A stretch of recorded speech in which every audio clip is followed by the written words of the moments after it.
নজর রাখবো পরবর্তী সংবাদে।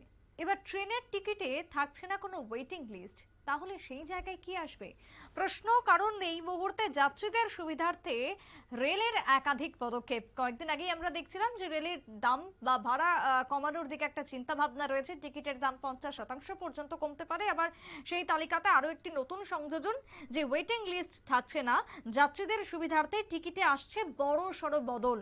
কি সেই বদল জানবো। তারই মধ্যে চলতি বছরই নয়া নিয়ম নিয়ে হাজির হচ্ছে রেল দপ্তর। কথা বলবো আমাদের প্রতিনিধি অঙ্কিতা বর্ধন জুড়ে গেছেন টেলিফোন লাইনে। অঙ্কিতা, রেলের আমরা গত কয়েকদিন ধরেই দেখছি একের পর এক পদক্ষেপ, এবং সেই জায়গাতে দাঁড়িয়ে এবার টিকিটের ক্ষেত্রে বড়সড় সিদ্ধান্ত, বড়সড় ভুল বদল হতে চলেছে। কি থাকছে সেই বদলের মধ্যে? একদমই, দেখো, টিকিট কাটলে অনেক দিন বা অনেক সময় অপেক্ষা করে থাকতে হয়। কেন?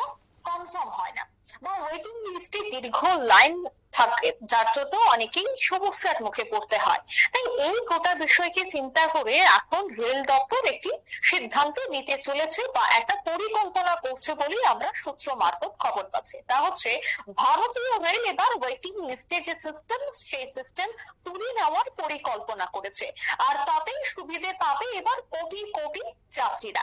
দেখো, আগামী 5 বছর একের পর এক বদল আসবে রেলে, এবং সেই খবর কিন্তু আমরা এর আগেও তুলে ধরেছিলাম আমাদের দর্শকদের সামনে। আবারও বলছি যে আগামী 25 বছর একের পর এক বদল এবার রেলে আসতে চলেছে। বদলে যাবে টিকিট কাটার সিস্টেম। অর্থাৎ রেল আধিকারিকরা কিন্তু এই মুহূর্তে তাদের এই সমস্ত পরিকল্পনা বা সিদ্ধান্তকে নিয়ে ধীরে ধীরে খোলাসা করছে। দেখো, বুলেট ট্রেন যে প্রজেক্ট, সেই বুলেট ট্রেন প্রজেক্টের জন্য কেন্দ্রীয় অর্থ মন্ত্রক বরাদ্দ বাড়িয়ে দিয়েছিল। দেখা গেছে 19,592 কোটি থেকে বাড়িয়ে 25,000 কোটি টাকা বরাদ্দ করা হয়েছিল। আর ওয়েটিং লিস্টের যে সিস্টেম, সেই সিস্টেমের কথা যদি আমি বলি, সেই সিস্টেম কিন্তু বন্ধ করার জন্য ভারতীয় রেল প্রতিদিন 3,000 ট্রেন চালাবে বলে আমরা খবর পাচ্ছি। কেননা অনেকের মনেই প্রশ্ন থাকতে পারে, যদি ওয়েটিং লিস্ট সিস্টেম বন্ধ হয়ে যায়, তবে যারা ওয়েটিং লিস্টে থাকছেন তারা কি করবেন, বা তাদের জন্য রেল দপ্তর কি করবে। তবে জানিয়ে রাখছি যে এই সমস্ত সিস্টেম উঠিয়ে এখন বেশি করে ট্রেন দেওয়া হবে।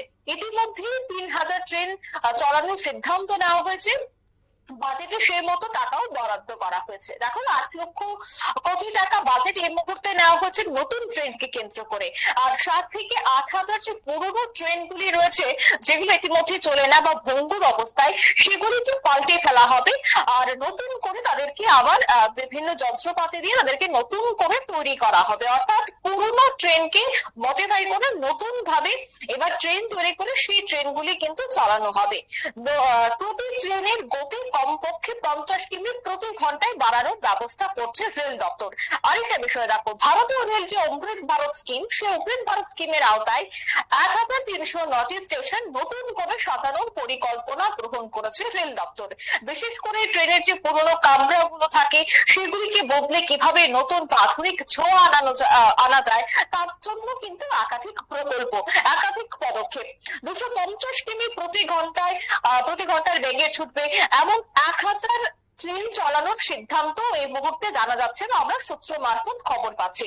অর্থাৎ অনেকেরই একটা সমস্যা থাকে, বা অনেকেই দীর্ঘক্ষণ টিকিট কেটে অপেক্ষা করতে হয় যে কবে নাগাদ তোমার টিকিট কনফার্ম হবে, বা অনেকে টিকিট কনফার্মের জন্য যেতে পারে না। কেননা ভারত, বা আমি যদি বলি, প্রায় সিংহভাগ কিন্তু এই রেল দিয়ে এক জায়গা থেকে অন্য জায়গায় যাতায়াত করে। তার মূল কারণ কি? একেবারে কম খরচে যাতায়াত করা যায়। সেক্ষেত্রে ওয়েটিং লিস্টে কিন্তু এই মুহূর্তে বড় একটা সমস্যার মুখে ফেলছে যাত্রীদের। কেননা প্রতিনিয়ত জনসংখ্যা, আর সেই জনসংখ্যার বাড়ছে, আর সেই জনসংখ্যার নিরিখে যে ট্রেনগুলো ইতিমধ্যে যাতায়াত করছে তার সংখ্যা কমে যাচ্ছে। জনসংখ্যার তুলনায় বা যাত্রীর তুলনায় ট্রেন অনেকটাই কম হয়েছে, যার জন্য ওয়েটিং লিস্ট থাকছে 500, কখনো দেখা যাচ্ছে 600, এরকম করে কিন্তু ওয়েটিং লিস্ট থাকছে, বা ওয়েটিং লিস্টের নম্বর থাকছে। তাই এগুলো যেন না ঘটে, সবাই যেন এক জায়গা থেকে অন্য জায়গায় যাওয়ার জন্য ট্রেনকে ব্যবহার করতে পারে, ট্রেন দিয়ে যাতায়াত করতে পারে, তার জন্যই কিন্তু এবার রেল মন্ত্রক এই সিদ্ধান্ত নিতে চলেছে বলে আমরা সূত্র মারফত খবর পাচ্ছি। তার মূল কি জানাচ্ছেন রেল আধিকারিকরা? রেল আধিকারিকরা বলছেন যে ওই বিষয়টা নিয়ে তারা অনেক আগেই চিন্তা ভাবনা করেছে, তারা দীর্ঘ আলোচনা করেছে, বৈঠক করেছে। আর সেই বৈঠকের পর ইতিমধ্যেই উঠে আসছে যে যদি রেলের সংখ্যা বাড়ানো যায়, বা যে সমস্ত রেল এখন চলে না, বা কোন স্টেশনে বহু দীর্ঘদিন যাবৎ সেই রেলটি পড়ে আছে যান্ত্রিক গোলযোগের জন্য। তাই সেগুলিকে পরিবর্তন করা, বা অনেক ক্ষেত্রে দেখা যায় যে অমৃত ভারত বা বিভিন্ন স্পেশাল ট্রেনগুলিতে যেভাবে পরিষেবা থাকে, নর্মাল ট্রেনগুলিতে সেই পরিষেবা দেওয়া হয় না, বা কামরাগুলি খুব পুরনো অবস্থায় থাকে। তাই এগুলিকে আধুনিকরণের ছোঁয়া দিয়ে কিভাবে তাদেরকে কাজে লাগানো যায়, কিভাবে ওয়েটিং লিস্টের সংখ্যা কমানো যায়, তার জন্য কিন্তু ইতিমধ্যে রেল একটি বড় পদক্ষেপ গ্রহণ করতে চলেছে বলেই আমরা খবর পাচ্ছি। সুপ্রীতি। একেবারেই, অনেক ধন্যবাদ অঙ্কিতা তোমায়। অর্থাৎ রেলের ক্ষেত্রে এখন বর্তমানে একাধিক নতুন নতুন পদক্ষেপ আসতে চলেছে এবং সেই জায়গাতে ওয়েটিং লিস্ট থাকছে না, কিন্তু তার জন্য রেলের রয়েছে বিশেষ ভাবনা চিন্তা যাত্রীদের উদ্দেশ্যে, যাত্রীদের সুবিধার্থে এই বদল বলেই আমরা খবর পাই। ছোট্ট বিরতির পর ফিরবো, সঙ্গে থাকুন।